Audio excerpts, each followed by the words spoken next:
Hello again, Steve here with a little coffee chat on something that is very near but not so dear to me, which is aches and pains.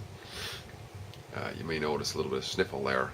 Got a bit of an allergy reaction today, as I do once in a while, and it's one of those nuisance things, right, to deal with.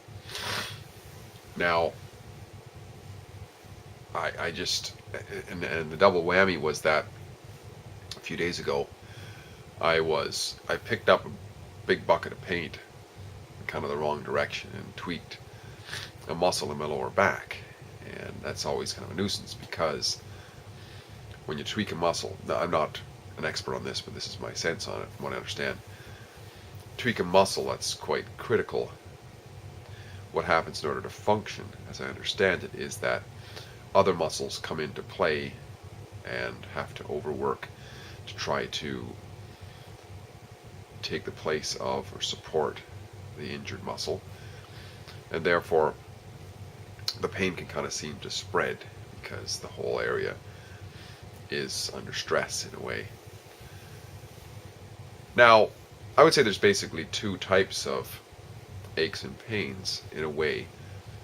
There are the types that are as a result of some sort of a catastrophic injury or an injury that is critical. Say, like one time, for example, I broke my leg skiing. Well, the bone was actually fractured and separated. So no amount of wishful thinking or anything like that was going to be able to just make me walk. And the pain was legitimate, obviously. But I had to stop what I was doing and go into recovery. But a lot of little pains like sniffles and allergy reaction and even a lower back or a pulled muscle. There's some injury.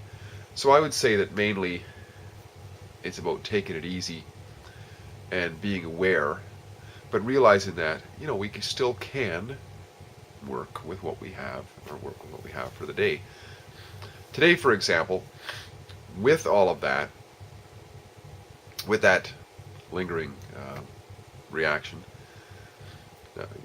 head cold sort of reaction, I was working in a warehouse, putting up a metal ceiling, with a bad back.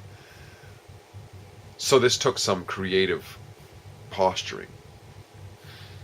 And also, as we moved everything out, forklifts and everything, there was all kinds of mouse crap all over the place, right?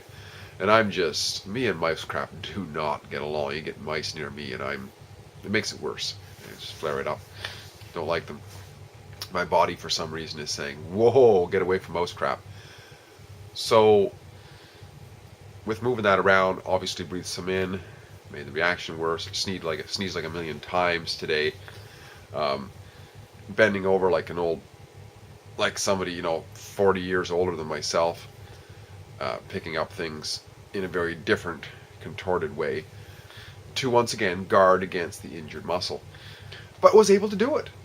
I did it. I was able to work straight 11 hours, put on a huge ceiling, and it involved dropping down a whole bunch of electrical conduit, putting the ceiling underneath, putting the conduit back up again with one other guy, and working off of forklift man lifts, and was able to do it. So, it's sometimes I think we, with our little, especially stuff that's not as catastrophic as broken bones, or like, for example, a friend of mine recently had a heart attack. I mean, something that critical, he really has to take it easy because it could happen again. It could be the end of his life. But a little strain here and there, a little pull here and there, a little bit of an allergy or cold, whatever. I mean, yes, we got to take it easy. Got to make sure, maybe work shorter hours and so on. But I really had to get this done today, or I wanted to get it done today because I had to do it on the weekend. And the guy there doesn't like to work Sundays because he's religious. So I only had the one day to do it, and I said I was going to do it. So if I had had a broken leg or something serious, I would have said no, I'm not going to do it. But in this case, I just took it easy, and I would have got it done probably in 8 hours. But dawdling around all day long, and walking slowly, up and down ladders and everything. It took me, over 10 hours, but got it done. So along the lines of improving the quality of our lives, I would say that, a lot of the things that we allow ourselves to get caught up in terms of our what we think of as our frailties are really not as great as we think. And even if we don't think of them as excuses, very often they can become excuses. I've got this, I've got that, I'm feeling this way, therefore I won't do this, I won't do that, even though we probably know we want to. So, and I think that holds us back from the quality of life that we could have. Because, I was really, as an example, just doing this today, I was really pleased with the work that we did at the end of the day. And,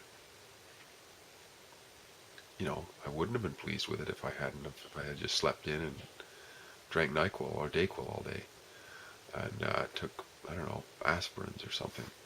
I just basically, when I left the house in the morning, I just swigged back a smoothie of 5 oranges, 2 bananas, half a spoon of, what was it, cinnamon, and a handful of coconut.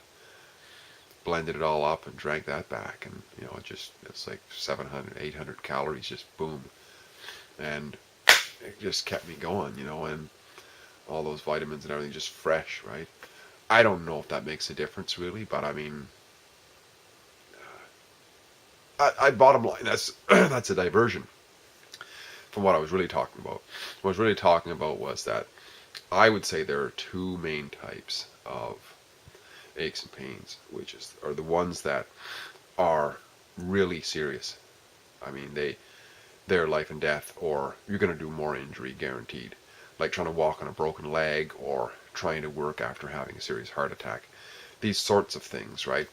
But sniffles as a result, and watering eyes and sneezing and stuff like that, as a result of not debilitating allergy, and a pulled muscle somewhere that I'm able to work around. Those sort of things, they're different. They're different. They're the other type. The first type is you could do way more injury. Certainly, you will do way more injury, or you can kill yourself, versus the inconvenience and maybe take a little bit more time or not quite as much done and be a little bit uncomfortable. I think they are distinctly different, and I think that if we equate the two, or we allow ourselves to be held back on a regular basis by saying that what I have is preventing me from doing something, that may not be true, and therefore we hold ourselves back from achieving what we want to achieve. That's basically all I wanted to say. And yeah, I feel a little burnt out as a result of working long days, so I won't bother talking any longer, but I really enjoyed the opportunity to chat, and I will do this again, I promise. Bye-bye for now.